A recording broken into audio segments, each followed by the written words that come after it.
Hello and welcome to another update. In this one I'll be covering the latest updates from the Bakhmut front, where we see here that the Ukrainian forces have managed to advance a bit further here by Klishchiivka. And as I mentioned in a previous video, the Russians were in a very vulnerable position here in the northwest of Klishchiivka, as the Ukrainian forces were advancing to the northeast and the southwest of the position.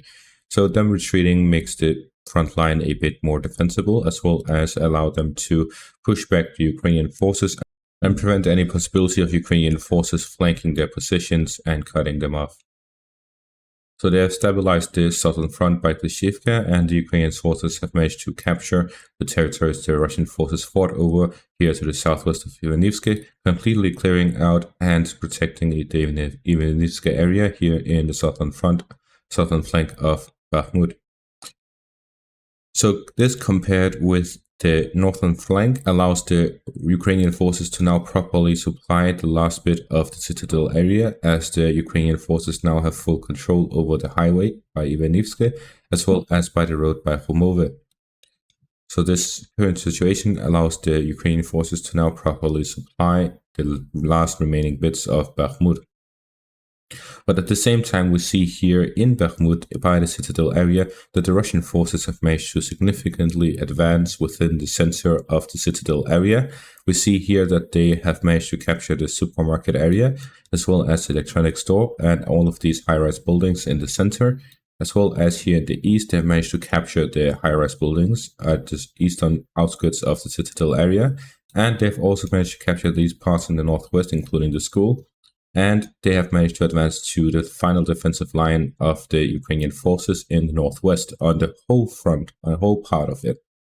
So the current situation is that the Russian forces, after the capture of the Olympic School on the 12th of May, they then advance a bit on the 13th, and on the 14th they managed to reach the final defensive line completely.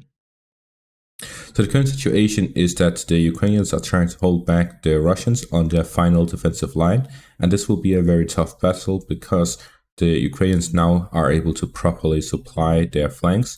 Combined with the ground being hardened here to the west, it allows them to fully supply these areas and use heavy equipment on the front line. And at the same time, we see the Russian forces significantly advance within the Citadel area, which means that they are now able to attack from multiple directions. They have broken through the center, so they are now fighting on the eastern parts, which allows them to flank these positions by attacking from the center. Or even if they manage to break through the northwestern defensive line, they'll be able to flank the Ukrainian positions here in the southwest. So generally, the Russian forces have gained the upper hand within the city itself, within the Citadel area itself, while the Ukrainian forces now have proper supplies.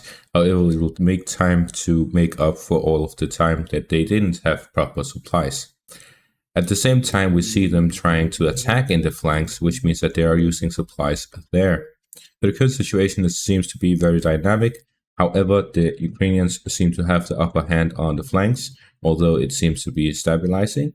And then in the center of the city, the Russian forces have the upper hand as they continuously push through the Ukrainian positions and bombard them day and night. And that is going to be all for this update. Thank you all for watching and have a great day.